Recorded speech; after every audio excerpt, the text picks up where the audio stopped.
H.G. 스패포드라는 분이 19세기 말에 미국에서 유능한 변호사로 또 신실한 그리스도인으로 살고 있었습니다. 어느 날 영국으로 일이 있어서 가는 길에 가족들에게 말했습니다. 비행기가 없던 시절 배를 타고 가야 됐지만은 영국에 한번 가서 우리 가족들 좋은 추억 많이 만들어 보자고. 그래서 먼저 영국에 도착해서 일을 빨리빨리 잘 처리하고 가족들이 오기만을 학수고대하고 있었지요. 그런데 엄청난 비보가 들려왔습니다. 그 사랑하는 가족들, 자녀와 탄 배가 그만 침몰되어서 많은 사람이 죽었다는 거예요. 안타깝게도 내 자녀가 다 수장당했고 아내만 겨우 살아서 다시 미국으로 돌아갔습니다.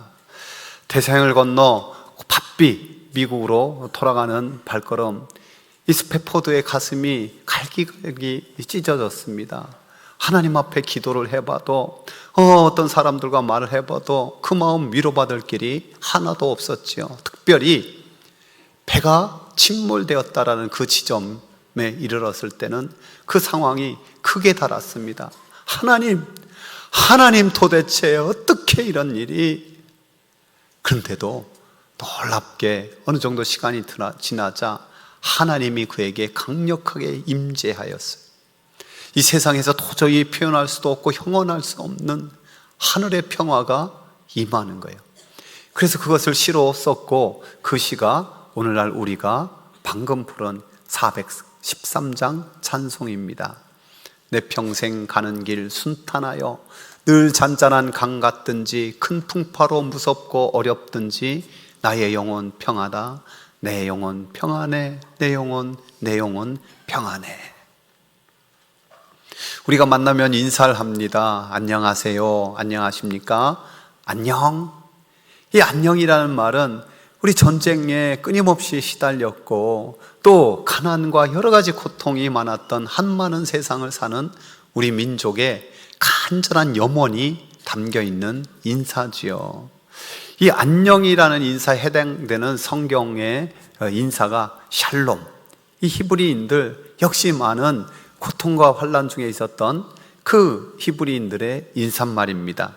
근데 히브리어 샬롬에는 아주 깊고 다양한 뜻이 담겨 있습니다. 먼저 하나님과 나와의 관계, 또 내 겉사람과 속사람의 관계, 나와 가족, 더 넓게 이웃과의 관계, 더 넘어서 나의 모든 삶의 자리와 피조물과의 관계에서도 화평이 임하는 상태, 즉 우리가 그토록 사모하고 바라는 하나님의 나라가 완전하게 임한 상태가 샬롬, 이 샬롬이기 때문에 그렇습니다. 이 성경에는 화평이라는 단어가 400번 이상 나오고 있는데요, 또 비슷한 단어도 너무너무 많지 않습니까? 평강, 평안, 평화, 화목, 화해 등등등. 이 모든 걸 합하면은 정말 어마어마하게 많은 것이 이 화평에 관한 말씀이에요. 하나님은 화평의 하나님, 평강의 하나님으로서 우리에게 화평을 주시기를, 또 하나님과 우리가 화목하게 되기를 너무너무 바라십니다. 우리 교단에서 권장하고 제가 종종 축도로 사용하는 제사장의 축복 기도가 바로 그렇지 않습니까? 여호와는 내게 복을 주시고 너를 지키시기를 원하며, 여호와는 그의 얼굴을 내게 비추사 은혜 베푸시기를 원하며, 여호와는 그 얼굴을 내게로 향하여 드사 평강 주시기를 원하노라. 마지막이 평강 주시는 거예요. 우리 주 예수 그리스도께서 평강의 왕으로 이 땅에 오셨음을 믿습니다. 또 언젠가 우리는 그 평강의 왕으로, 그 만왕의 왕으로 다시 오실 것을 믿습니다. 그것을 기다리는 대림절이에요. 그 주님께서 우리에게 평강 주실 간절히 원하는데, 그 마음을 알았던 사도 바울은 이렇게 축복합니다. 함께 읽어봅시다. 평강의 주께서 친히 때마다 일마다 너희에게 평강을 주시고 주께서 너희 모든 사람과 함께 하시기를 원하노라. 아멘. 우리 옆 사람에게 한 번 더 축복합시다. 평강의 주께서 때마다 일마다 평강 주시길 바랍니다. 우리 주님께서, 하나님께서 그렇게 평강을 화평케 하기를 원하시는데, 인류의 역사와 인생에는 그걸 찾아보기가 참 어려워요. 이스라엘의 수도인 예루살렘, 평화의 도성, 평화의 도성이거든요. 그런데 그런 귀한 뜻을 가지고 있는데, 또 저 북녘 땅의 평양도요, 평화의 도시라는 뜻이에요. 평화의 도시. 그런데 이 이름에 걸맞지 않게 얼마나 분쟁과 비극과 억압이 있습니까? 지금 또 예루살렘은 싸움이, 전쟁이 계속되고 있고요. 저 평양 땅에는 그 굶주림과 피비림, 그것의 본거지가 저 평양 땅 아닙니까? 이스라엘과 우리 민족만 그런 것이 아니라 윌 박사와 아리엘 듀란트 박사가 인류 역사를 검토해 볼 수 있는 3,500년간의 역사를 검토해 봤는데요, 그 3,500년 동안 전쟁이 없었던 시절은 불과 286년밖에 없었대요. 그러니까 91.6%가 전쟁하고 있었다는 거예요. 오늘 우리의 현실은 어떻습니까? 여러분, 정치에 화평이 있습니까? 여야가 그 당쟁 싸움이 지금도 그대로 이어지는 것 같이 싸우고 있어요. 가족끼리도 정치 얘기는 하는 게 아니래. 싸움이 일어나서. 교회에서도 정치 얘기하지 마세요. 싸워요. 여러분, 경제에 화평이 있습니까? 사실 총 안 들은 전쟁터가, 더 큰 전쟁터가 경제적 지금 이 사회 아닙니까? 우리 사회에 화평이 있습니까? 지역 갈등, 노사 갈등, 세대 갈등, 빈부 갈등, 남녀 갈등, 갈등 공화국이라고 하죠. 갈등 공화국. 우리 가정에 화평이 있습니까? 천국의 지점을 이룬 가정은 그렇게 많지가 않아요. 이 세상에 진정한 화평이 참 없어요. 그렇기 때문에 사람들은 어디서 화평을 찾을 수 있을까? 두 가지를 대부분 생각해요. 첫 번째는 뭐냐면, 물질이 풍성하면 화평이 온다고 생각해요. 그런데 성경에 보니까 한 부자도 그랬잖아요. 곡간에 곡식을 가득가득 채우고 말합니다. 내 영혼아, 여러 해 쓸 물건을 많이 쌓아두었으니 평안히 쉬고 먹고 마시고 즐거워하자. 그러나 하나님은 가장 어리석은 자라는 거예요. 그것은 잠시뿐인 이 세상에 잠깐의 편안은 줄지 모르지만 평강은 아니다, 화평은 아니다라는 거죠. 또는 강력한 힘의 지배가 있어야 평화가 온다고 생각해요. 로마는 당시 온 세계를 지배하는 강력한 힘, 그래서 팍스로마, 평화의 로마. 그러나 그 밑에는 수많은 노예들의 신음이 있었고 억눌리고 피 흘림이 많은 사람에게 있었단 말이에요. 그 모습을 보고 우리 주님은 안타깝게 선포합니다. 함께 읽어봅시다. 성을 보시고 우시며 이르시되 너도 오늘 평화에 관한 일을 알았더라면 좋을 뻔하였거니와 지금 내 눈에 숨겨져 너다. 아멘. 사람의 눈에 숨겨져 있는 거예요. 믿음의 눈을 떠야만 참된 평화를 알 수가 있는 거예요. 믿음의 눈을 떠서 참된 평화가 어디서 오느냐? 의와 깊이 연관되어, 구원과 깊이 연관되어 있는 거예요. 그래서 하나님께서는 선지자를 통해서 말씀하셨어요. 여호와께서 말씀하시되 악인에게는 평강이 없다, 죄인들에게는 평강이 없다라는 거예요. 이런 죄인을 위해서 우리 주 예수 그리스도께서 하늘 보좌 버리고 이 땅에 오셨습니다. 우리의 모든 죄를 대신하여서 십자가 지셨습니다. 성경은 그 십자가의 의미를 이렇게 선포하고 있습니다. 십자가로 이 둘을 한 몸으로 하나님과 화목하게 하려 하십니다. 원수된 것을 십자가로 소멸하시고 또 오셔서 먼데 있는 너희에게 평안을 전하시고, 우리 주님의 십자가로 말미암아 우리는 하나님과 화목하게 된 거예요. 우리의 모든 죄와 허물이 그 십자가에서 소멸되는 거예요. 하나님과 화평하게 되는 참된 평화. 그래서 사도 바울은 이렇게 그 십자가를 선포합니다. 함께 읽어봅시다. 그의 십자가의 피로 화평을 이루사 만물 곧 땅에 있는 것들이나 하늘에 있는 것들이 그로 말미암아 자기와 화목하게 되기를 기뻐하심이라. 아멘. 죄로 말미암아 영원히 죽을 수밖에 없고 멸망에 빠져야 될 인간들, 바로 십자가의 주님의 보혈로 말미암아 의롭게 되어 우리가 화평, 그러니까 그 십자가의 의미를 제대로 알지 못하고 우리 주님이 하늘 보좌를 버리고 이 땅에 내려오신 목적을 제대로 알지 못하면은 하나님과 화목할 수 없고 화평을 할 수가 없는 거예요. 그래서 우리 주님께서는 십자가를 앞에 두고서도요, 그 죽음의 앞을 두고서도 말씀하시는 거예요. 평안을 너희에게 끼치노니 곧 나의 평안을 너희에게 주노라. 내가 너희에게 주는 것은 세상이 주는 것과 같지 아니하니라. 너희는 마음에 근심하지도 말고 두려워하지도 말라. 3일 만에 부활하셔서도 제자들을 만날 때마다, 사람들에게 나타날 때마다 첫 번째 한 것이 평안할지어다, 평안이 있을지어다, 평강이 있을지어다. 우리 주님은 이렇게 평강을 주시는 분이기 때문에 우리 마음속에 진정으로 평강의 왕이신 예수 그리스도를 영접하면 우리 가운데 참된 화목, 화해, 화평의 역사가 그 자리 잡고 있는 줄 믿습니다. 그것이 또한 넘쳐나기를 축복합니다. 이 십자가 보혈을 경험한 사도 바울은 그래서 더욱더 하나님과 화평할 것을 이렇게 말씀하는 거예요. 함께 읽어봅시다.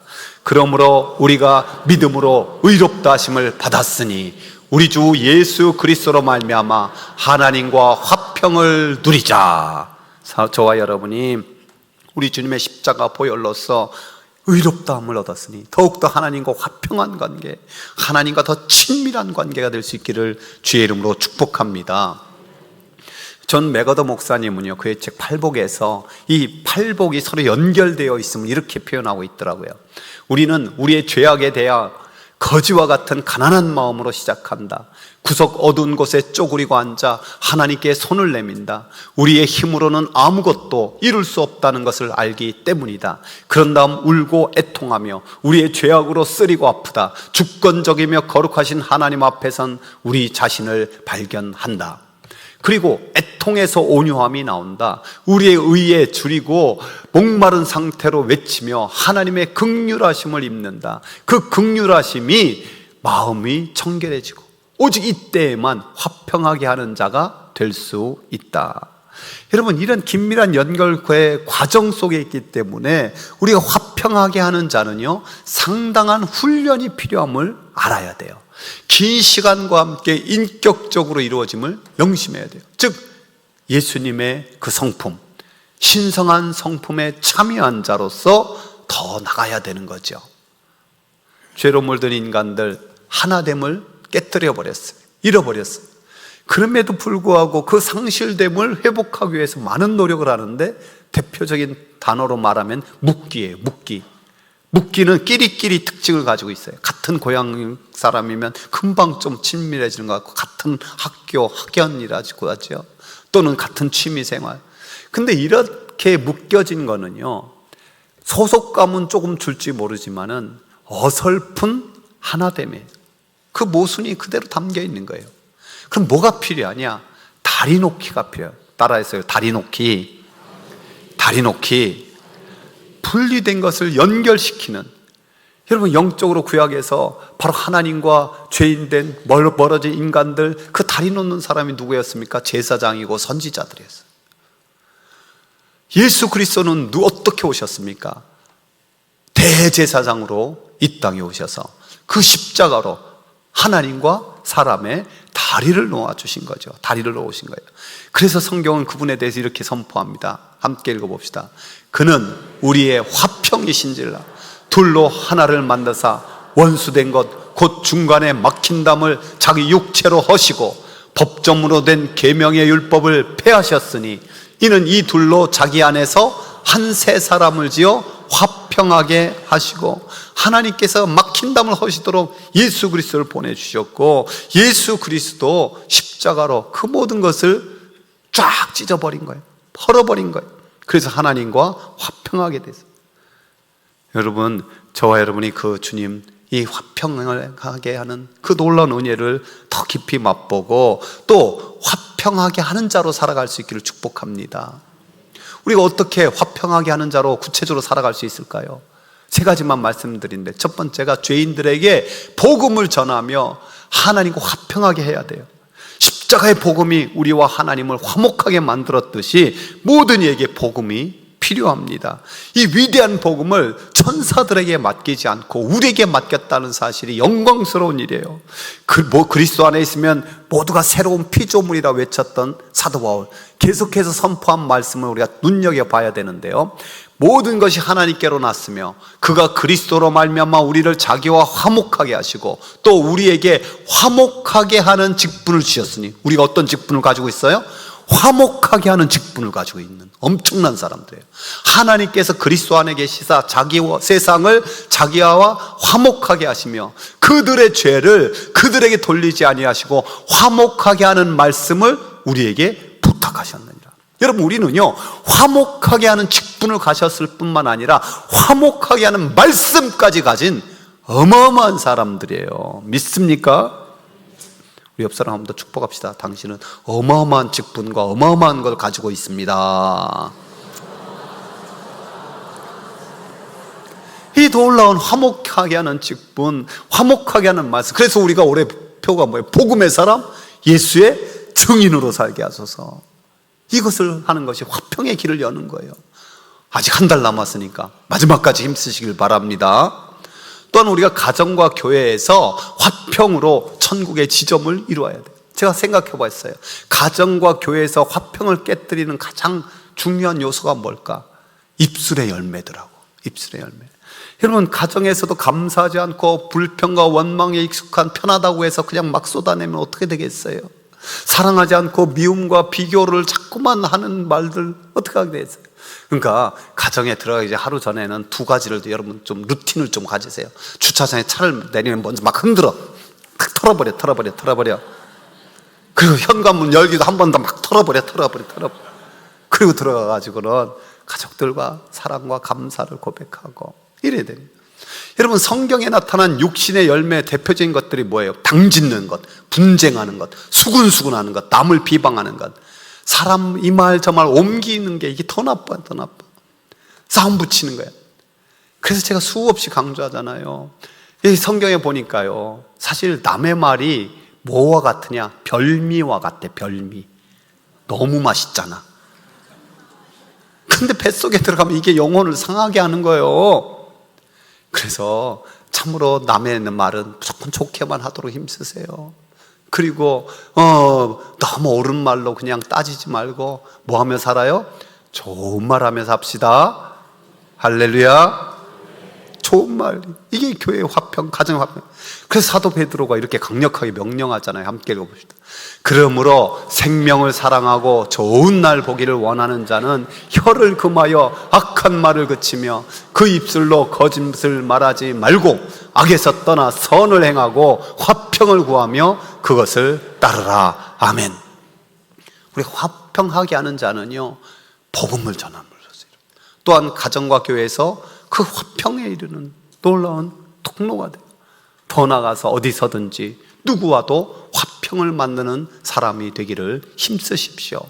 한번 곰곰이 생각해 보십시오. 나는 어느 공동체나 어디 만날 때 편안함을 주는 사람인가, 불편함을 주는 사람인가? 함께하면 불편한 사람, 트러블 메이커들이 꽤 많아요. 함께 있으면 기쁘고 편안하고 화평하게 하는 사람, 피스메이커라고 할 수 있잖아요. 하나님 우리를 그렇게 불러준 줄 믿습니다. 예전에 액자로도 많이 만들고 또 이 기도문도 많이 읽고 했었는데 오늘 그 의미를 담아서 이 샌프란시스코의 평화의 기도, 우리 함께 기도하는 마음으로 읽어봅시다. 주님, 저를 당신의 도구로 써주소서. 미움이 있는 곳에 사랑을, 다툼이 있는 곳에 용서를, 분열이 있는 곳에 일치를, 의욕이 있는 곳에 신앙을, 그릇됨이 있는 곳에 진리를, 절망이 있는 곳에 희망을, 어두움에 빛을, 슬픔이 있는 곳에 기쁨을 가져오는 자 되게 하소서. 위로받기보다는 위로하고 이해받기보다는 이해하며 사랑받기보다는 사랑하게 하여 주소서. 우리는 줌으로써 받고 용서함으로써 용서받으며 자기를 버리고 죽음으로써 영생을 얻기 때문입니다. 아멘. 저와 여러분이 주님의 평화의 도구가 되기를 축복합니다. 주님께서 화평하는 자가 받을 복이 뭐냐? 하나님의 아들로 일컬음을 받는다라고 나와 있어요. 여기 하나님의 아들이라는 헬라어는요, 단순히 아이들을 뜻하는 테크나가 아니에요. 그저 그냥 사랑받는 그런 존재 정도가 아니라요, 휘오스라는 단어인데요, 존엄과 영예로운 신분을 뜻하는 아주 엄청난 이름이에요. 즉 그리스도께서 우리를 단순한 애정으로 불러주는 그런 정도가 아니라 그리스도의 그 영광의 유업에 함께 참여하는 존엄과 영예를 말씀하는 거예요. 그래서 히브리서에서는 그걸 비교적으로 이렇게 말씀하고 있는데요, 하나님이 어느 때 천사 중 누구에게 너는 내 아들이라 오늘 내가 너를 낳았다 하셨으며 또다시 나는 그에게 아버지가 되고 그는 내게 아들이 되리라 하셨느냐. 무슨 말이냐면 아무리 엄청나고 큰 힘과 능력을 가진 천사라고 해도 너는 내 아들이다, 내가 너를 낳았다, 그렇게 안 했다는 거예요. 나는 내 아버지고 너는 내 아들이다, 그렇게 안 했다는 거예요. 그 엄청난 것을 허물 많고 부족한 우리에게 찾아오셔서 너는 내 아들이다, 내가 너를 낳았다, 나는 내 아버지다, 그 영광스럽게 우리를 불러주신다는 거예요. 그래서요, 하나님의 아들이라는 그 의미는요, 단순하게 표현하면 왕이 된다는 거예요. 왕. 여러분, 옛날에 세상의 왕들이 다 자기를 뭐라 불렀어요? 신의 아들이라고 했잖아요. 태양의 아들 또는 뭐 이런 식으로. 근데 그 의미가 사실 성경에도 왕들에게 있었어요. 다윗 왕을 비롯해서 이스라엘 왕들에게도 하나님의 아들, 특별히 솔로몬의 왕이 될 때 하나님이 그에게 직접적으로 이렇게 말씀하셨는데요, 나는 그에게 아버지가 되고 그는 내게 아들이 되리니. 이 세상 왕들은 잠깐뿐인 풀과 같은 영예, 그 자기들이 스스로 신의 아들이라고 했지만은 예수 그리스도를 영접한 우리는 하나님께서 친히 아들 되는 권세를 주시는 줄 믿습니다. 근데 여러분 여기서 잘 생각해야 돼요. 그 권세는 있지만은 일컬음을 받는 것은 조금 다른 거예요. 와, 너는 진짜 하나님 아들답구나. 일컬음을 받게 되는, 하나님도 그 이름을 아주 영광스럽게 그렇게 여겨주는 일컬음을 받게 되는 거예요. 사랑하는 성도 여러분, 저와 여러분이 주님의 성품을 닮은 왕같은 제사장으로서 이 땅에서 하나님과 화목하고 또 화평하게 하는 자로 살아서 하나님이라 아들이라 일컬음을 받는 귀한 은혜의 역사 있기를 주의 이름 축복합니다. 기도하겠습니다. 우리 주신 말씀 붙들고 한번 간절히 기도합시다. 여러분 혹시 아직도 맺혀있는 관계가 있지 않습니까? 주여 화평하게 하옵소서. 또 여러분 아직 주님을 알지 못해서 그 가족들, 이웃들 있지 않습니까? 하나님께 화평하게 하는 자로 나를 써줘 달라고 우리 말씀 붙들고 한번 기도하며 나갑시다.